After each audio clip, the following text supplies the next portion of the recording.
আকাশবাণী কলকাতা, যা খবর সব মিছে কথা। আমি মোহাম্মদ চেরাগ আলী। শুরুতে সংবাদ শিরোনাম, পরে বিস্তারিত জানানো হইবে।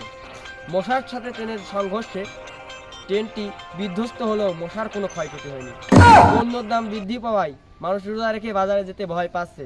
আর এরই সংবাদ শিরোনামের নামে আমাদের সাথে জানাবেন সাংবাদিক ফ্রেডি খান। সো আজকের বিস্তারিত জানাবেন ফ্রেডি খান। ফ্রেডি খানের সাথেই থাকুন। হ্যালো ফ্রেডি খান, আপনি কি শুনতে পাচ্ছেন? হ্যাঁ চেরাগ আলী, আমি শুনতে পাচ্ছি। আপনি বলেছেন যে বাজারের পরিস্থিতি কীরকম। চেরাগ আলী, এখন আমরা দেখতে পাচ্ছি যে বাজারের পরিস্থিতি খুব একটা ভালো না। রোজাদার ব্যক্তিরা কেউ বাজারে আসেনি। এই প্রচণ্ড রোদের মধ্যে কেউ বাজার করতে চাইছে না, সবাই যার যার বাড়িতে শুয়ে আছে। ইতিমধ্যে আমি তথ্যমাত্র নিয়ে যা দেখলাম যে এই বাজারে কয়েক কোটি টাকার সম্পদ বিক্রি হয়, কিন্তু এবারে অনেক লোকসান হয়ে যাচ্ছে। এই রোজাদার ব্যক্তিরা ফাটা রোদের ভিতরে বাজার আসতে চাইতেছে না। সেই জন্য দোকান মালিকরা বলতেছে যে আমাদের পক্ষে দোকানদারি করা সম্ভব না, আমরাও বাড়ি যাই শুয়ে ঘুম পারি। না হলে এভাবে রোদি পুড়িয়ে বসে থেকে থেকে একটাও খদ্দের আসতেছে না, আমরা কি করব বলেন?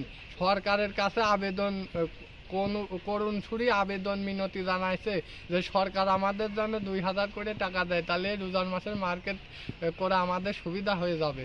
তা না হলে আমরা মরি শেষ হয়ে যাবো। না, আমি দোকানদারগুলোকে অনেক দোকানদারের কাছে জিজ্ঞাসাবাদ করে জানতে পেরেছি যে এই বাজারে মানে একসময় কোটি কোটি টাকার মাল বিক্রয় করা হয়েছে, এখনো গত বছরও হয়েছিল, কিন্তু এবারের যা পরিস্থিতি, ব্যবসা এবং বাজারের যা পরিস্থিতি, সেই পরিস্থিতি অনুযায়ী বাজারে সেরকম বেচা কেনা হচ্ছে না, দোকানদাররা বলেছেন। ইতিমধ্যে আমরা আরেকটি দোকানদারের কাছ থেকে জেনে নেব যে এই বাজারের কি পরিস্থিতি। আমরা দেখতে পাচ্ছি একজন দোকানদার এতে চলে যাচ্ছে বাড়ি, তার কাছ থেকে জেনে নেওয়া যাক। এই ভাই, দোকানদার ভাই, এদিকে আসেন, এদিকে আসেন। আপনি কি দোকান বন্ধ করে বাড়ি চলে যাচ্ছেন? এখন তো দুপুরটায়। আপনার এই বাজারের, কাতলাগাড়ি বাজারের ব্যবসার কি পরিস্থিতি এবং মানে কি বৃত্তান্ত একটু বলবেন, আমাকে একটু বলবেন? ব্যবসার যা পরিস্থিতি, মুরগি খুঁজে তিতি আহা তিতি বাপদাদা আমলের চিতি মাগার কেমনে দরুম্বাই টুকুর টাকা সদাই বেচা কয় টাকা কামায়।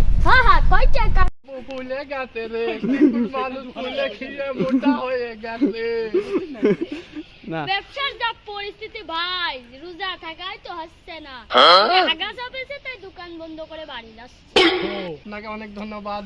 এই মানে ব্যবসার পরিস্থিতি হিসেবে আপনি একটি র্যাপ গানের মাধ্যমে ভালো করে দর্শককে বুঝিয়ে দিয়েছেন। মানে আমি খুবই খুশি হয়েছি, দর্শকরাও আমার জানা মতে খুশি হবে।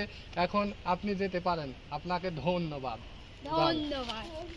মধ্যে আমরা ব্যবসার যে পরিস্থিতি, এই দর্শক ভাই মানে ব্যবসায়ী ভাইয়ের কাছ থেকে আমরা জানতে পারলাম। ব্যবসায়িক ভাই বললেন ব্যবসায় তার হাগা চাপার কারণে পেটে একটু চাপ দিচ্ছে। সেই সময় খেয়েছিল তো আর খায়নি, আর হাগুও করেনি, এখন হাগু চেপে গিয়েছে, সেজন্য বাড়ি চলে যাচ্ছে। এই ছিল আজকের ব্যবসায়ের পরিস্থিতি নিয়ে বিস্তারিত। কাতলাগাড়ি ফানি ক্লাব থেকে আমি ফেদি রহমান, সময় সংবাদ। ধন্যবাদ।